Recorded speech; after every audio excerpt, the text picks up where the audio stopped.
There's a very thin line between empowerment and objectification. And I think sometimes when we go on these lock pages, I feel like I'm seeing a little bit of objectification. Like even when it comes to men, all of us know the stereotypical.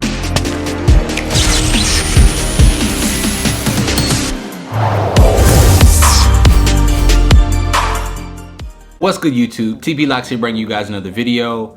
Yes, today I'm going to be bringing you a pretty funny topic in my opinion. Today we're going to be talking about the sexualization of lock family members in the community. If you're interested in that video, stay tuned. Per usual, you guys, if you have not done so already, please hit that like and that subscribe button right now. If you haven't hit that like and subscribe button already, definitely want to make sure you hit that notification bell to stay notified on all the posts the moment I post. Let's get into the video. You guys, this is one of those topics that's really going to be more comical than anything, so please strap in for a video that's a little bit less serious, okay? I'm tired of going to lock pages, looking for new styles, looking for lock inspiration, and just basically seeing a lot of ass and titties. It's really sort of weird what's going on right now on the internet. I think we're in an era where people are really doing a lot more to celebrate their sexuality. And in some ways, that's a good thing. Since the dawn of man, women have essentially had to deal with some negative ramifications that have come from not being able to own their sexuality. And when they do attempt to own their sexuality, being labeled things like thought pockets. A hot meal without a big deal. What are you gonna pick?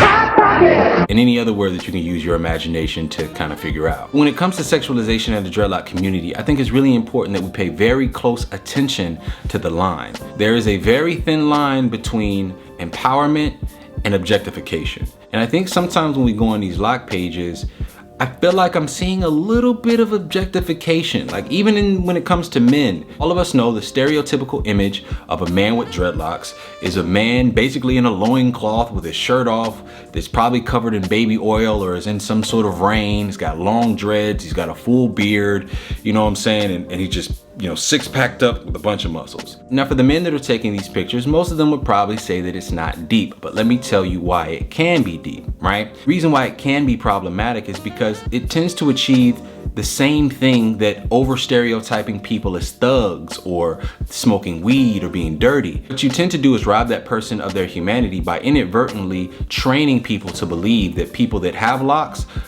all look like this, or they all do this, or they all are presented in this particular manner. Now, in terms of American history, hypersexualization has been happening for a very long time. Yes, since the colonial era, the powers that be have been fascinated with that ass. And what has come from that has often been negative stereotypes. For a long time throughout history, through pseudo-scientific studies, it was well thought that black women were more promiscuous. They were great breeders. And in the case of men, we were always perceived to be more animalistic, more savage, essentially violent when it came to sex. And you can see shades of this still existing today. Oftentimes, some of the stereotypes that us as men believe that are positive, things like we all got along Johnson, we all are excellent in bed, we all know exactly what we doing once we get up in the sack. That's what concerns me a little bit, you know what I mean? But, you know, I pack that thing too, so you come around this way, you will get caught. Some of us could look at these as benefits, while others could look at this as something that not only denies them of being able to cultivate their own organic identity within the sexual space, but there's a lot of pressure that comes from that. Imagine, you know what I'm saying, getting with a shorty and getting with somebody and they think, oh, you know exactly what you're doing and it's your first time, you know? What happens as a result of being perceived as someone who knows what they're doing in the bed, and then you get in a situation and you really don't? Oftentimes some negative consequences socially, right? You're no man. I've seen button mushrooms with more shelf than that. As it pertains to women, we know that black women are dealing with it twofold. Not only has their sexuality been suppressed through misogyny, but they've also had to deal with the negative perceptions of a black woman's sexuality in general, being more promiscuous, being easy, all of those things. So when you take that into consideration and juxtapose that to the conversation we're having about these lock pages, you really gotta start to think, why is over 50% of the content that I'm seeing on these pages either a woman in her bikini with locks or a man with an excessive amount of Johnson Johnson? Like, is that like do you get the oil and you spray it on the chest and you do like some push-ups or something? Like, it's so excessive. It's weird. He's scrolling through the pages. I got 2 kids and a wife, and I feel like I gotta look both ways before I scroll on Instagram these days. Cause even if I'm going to a lock page, it's like, you might not know how many thumb strokes you got until you run into some ass. And when it comes to my lock pages, it's like, sure, you know what I'm saying? I ain't mad at seeing some ass, but That's not what I'm there for. A lot of times this conversation gets overlooked because a lot of us are under the assumption that the only harmful stereotypes are, you know, the drug dealer or the gangster or the, you know, the dirty person. And that's just very far from the truth.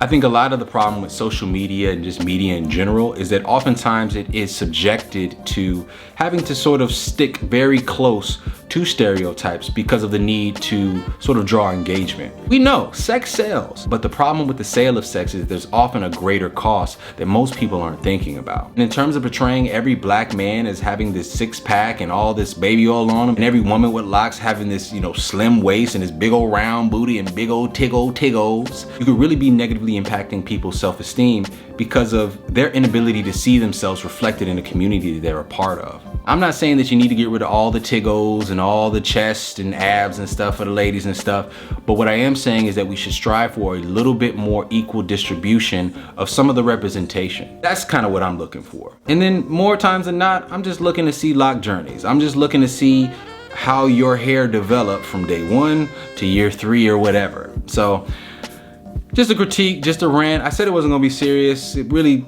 hopefully it wasn't too serious, and hopefully it didn't come off preachy. I'm not trying to come off like, you know what I'm saying, Bill Cosby, for lack of a better person. I mean, please, I know he's not the best person, but yeah, I think these are just some things to think about. I'd love to hear your opinion, you guys. Please leave it in the comment section below.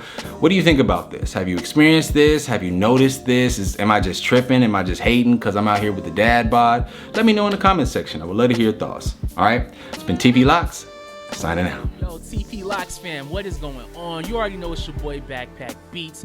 If you like the music on my homie TP's channel, definitely come over to my channel. I got more of these. I'm making beats every week. I'm also DJing every week for the No More Free Beat Show. So definitely make sure you stay tuned in. Got a lot of stuff popping. I appreciate everybody who's been coming from TP's channel as well. I'm almost at 1,000 subscribers, so I really appreciate y'all for coming through, showing love. It's nothing but a community over here for real. We got the dope vibes. So definitely stay tuned to what we doing on TP's channel. Make sure you stay tuned to what I'm doing on my channel also.